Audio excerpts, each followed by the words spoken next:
Bitcoin. A gente ouve o tempo todo. É descentralizado, não tem chefe, não tem CEO. Mas espera aí, essa ideia toda levanta uma questão que deixa muita gente com uma pulga atrás da orelha. Se ninguém está no comando, o que impede que isso tudo vire uma bagunça? Tem muita informação desencontrada por aí, né? Por isso, hoje a gente vai fundo nisso. Vamos investigar quem são as peças-chave desse tabuleiro para descobrir a verdade. Será que existe algum poderzão escondido por trás da maior criptomoeda do mundo? Vamos ver. Será que são os mineradores? Aquela galera com aquelas fazendas gigantes de computadores processando todas as transações? Olha, poder de fogo eles parecem ter. E muito. Ou quem sabe os desenvolvedores, os programadores geniais que escrevem e atualizam o código. Afinal, são eles que criam as regras do jogo, né? Ou será que a história é mais cabeluda? Tipo uma agência secreta do governo? Calma. Antes da gente entrar nessas teorias da conspiração, vamos começar pelo suspeito mais óbvio de todos. Beleza. Suspeito número 1 na nossa lista, os mineradores. Uma teoria bem comum é que são eles que dão as cartas, que têm todo o poder. Vamos dar uma olhada nas evidências tanto a favor quanto contra essa ideia. Para quem não está 100% por dentro, o minerador é basicamente um participante da rede que usa computadores superpotentes para quê? Para proteger tudo e processar as transações. E em troca, claro, eles podem ganhar bitcoins novinhos em folha. Eles são tipo os seguranças da rede, a força bruta do sistema. Só que aqui é que a mágica acontece. O principal sistema de freios e contrapesos do Bitcoin. Pensa só, se um minerador tenta dar uma despertinho e criar um bloco inválido para se dar bem, ele simplesmente joga eletricidade no lixo. Por quê? Porque os nodes da rede, que são milhares de computadores rodando o programa e verificando as regras, vão olhar para aquilo e falar: opa, isso aqui está errado, e simplesmente rejeitam o trabalho dele. No fim das contas, seria um baita tiro no pé, porque atacar a rede só faria o investimento deles desvalorizar.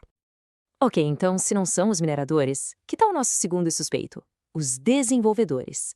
As pessoas que de fato escrevem o código. Bom, se eles escrevem as regras, eles devem estar no comando, certo? Então, na prática, não é bem assim. Os desenvolvedores não podem simplesmente chegar e impor o que eles querem. O processo de mudança no Bitcoin é o contrário. Ele vem de baixo para cima.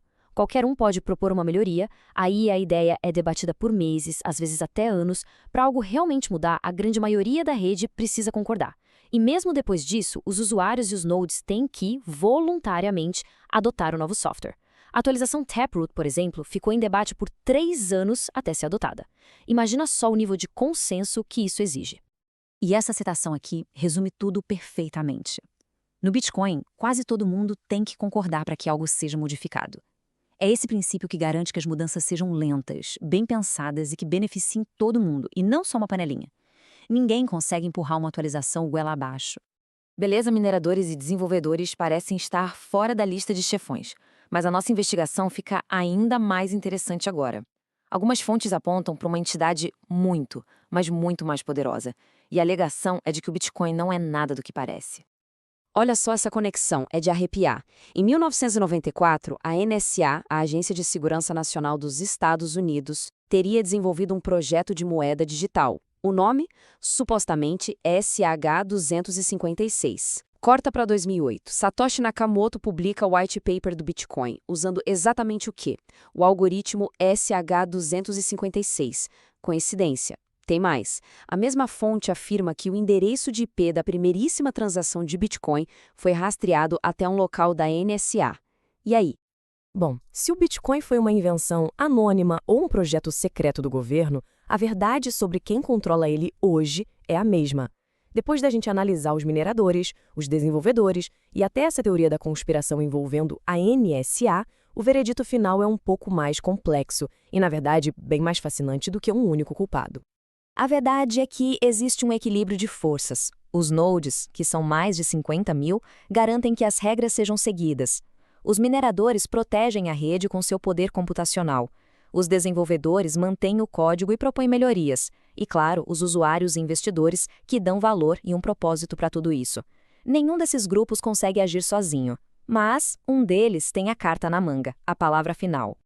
E a peça final do quebra-cabeça está aqui, nessa frase do Fernando Urlich. Quem realmente controla o Bitcoin são os investidores, os usuários da moeda, que dão valor à moeda. Pensa bem, se qualquer um daqueles grupos, mineradores, desenvolvedores, fizer uma mudança que o mercado não goste, o que acontece? O preço desaba e aí todo mundo perde. O poder de verdade, no fim do dia, está com as pessoas que decidem usar e, consequentemente, valorizar o Bitcoin. Então, essa tal de descentralização não é um bug, um defeito, é a principal característica. Essa estrutura sem um líder claro, onde ninguém pode ser forçado a nada e nenhuma entidade sozinha tem o controle, é exatamente o que dá ao Bitcoin essa força única. É um sistema onde, de certa forma, está todo mundo no mesmo barco. Isso cria um contraste gigantesco com as moedas digitais que estão sendo planejadas pelos bancos centrais, as famosas CBDCs. De um lado, você tem o Bitcoin, uma rede aberta e descentralizada.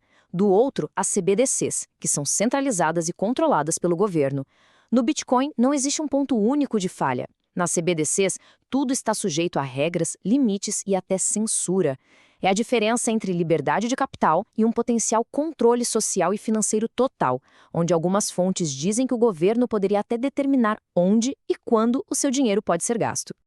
No fim das contas, esse mistério todo sobre quem controla o Bitcoin acaba revelando uma escolha fundamental sobre o futuro do dinheiro. De um lado, a liberdade individual.